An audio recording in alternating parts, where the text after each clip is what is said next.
Although President Moon Jae-in is only 2 weeks into his new job, question marks grow on how the new administration plans to deal with North Korea.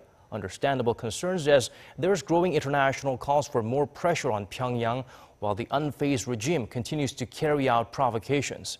For some greater clarity on the situation, we turn to our Kwon Jang-ho.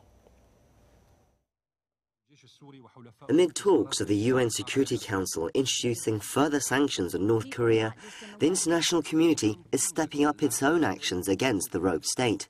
According to Japanese newspaper Yomiuri Shimbun on Tuesday, Tokyo is reportedly reviewing plans to carry out secondary boycotts on any foreign companies or financial institutions that deal with the regime, with a particular focus on China, which accounts for around 90% of all North Korea's foreign trade. In order to curb North Korea's nuclear and missile programs, we believe it's important to curtail Pyongyang's foreign currency revenues and to block the freight shipments and the transfer of technology related to nuclear weapon development. But China could argue that it's already doing its part.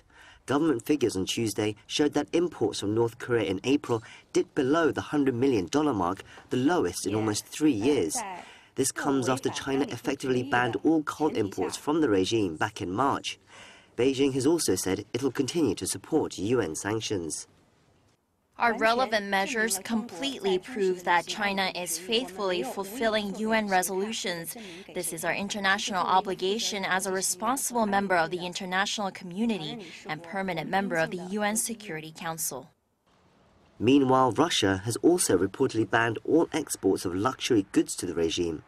According to Radio Free Asia, Russia added sports and recreational products, including yachts, snowmobiles and crystal glassware, to a list of banned items in a sanctions status report to the UN earlier this month.